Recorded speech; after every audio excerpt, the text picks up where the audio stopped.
চোখের নতুন স্বপ্ন, আশার উড়ান। পুরুলিয়াবাসী এখন দিন বদলের অপেক্ষায়। জেলায় পরিত্যক্ত ছড়রা বিমান ঘাঁটিকে ফের চালু করার লক্ষ্য সামনে রেখে ময়দানে প্রশাসন। আসরে নেমে পড়েছেন খোদ সাংসদও।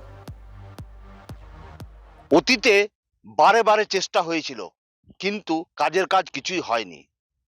পালাবদলের পরেই বাজেটে ঘোষণা করা হয় এই পরিত্যক্ত যে বিমানবন্দর, সেই বিমানবন্দরকে আবার পুনরুজ্জীবিত করা হবে।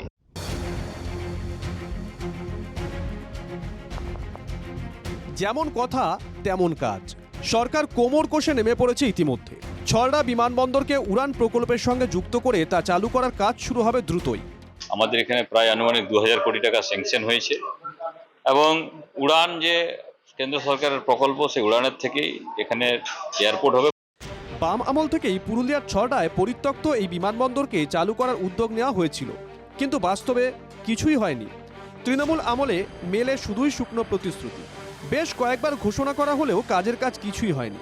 তবে এবার ছবিটা বদলেছে।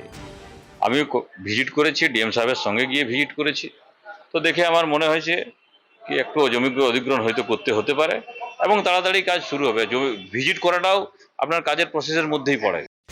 এর ইতিহাস অনেক পুরনো। 1942 সালে তৈরি করা হয়েছিল ছড়রা বিমানবন্দর। দ্বিতীয় বিশ্বযুদ্ধের সময় 1945 সাল পর্যন্ত ব্যবহার করা হয়। তারপর থেকেই এই বিমান ঘাঁটি পরিত্যক্ত অবস্থায় পড়ে আছে। এবার এটিকে ছোট ও মাঝারি বিমান চলাচলের উপযুক্ত করে তোলার পরিকল্পনা নেওয়া হয়েছে।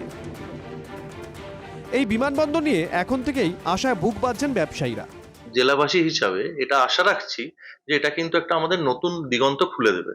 কারণ দেখুন, এয়ারপোর্ট মানেই আমরা জানি যে অনেক দূর দূরান্ত থেকে মানুষ তখন প্ল্যানিং করতে পারবে। ইন্ডাস্ট্রির জন্য আমার মনে হয় এটা কিন্তু বিশেষ ভূমিকা রাখবে। পর্যটক যে পুরুলিয়াতে আসছে, একটা এয়ারপোর্ট থাকতে গেলে পুরো অ্যাক্রস ইন্ডিয়া থেকে লোক পুরুলিয়া ট্যুরিজমকে সাপোর্ট পাওয়া যাবে।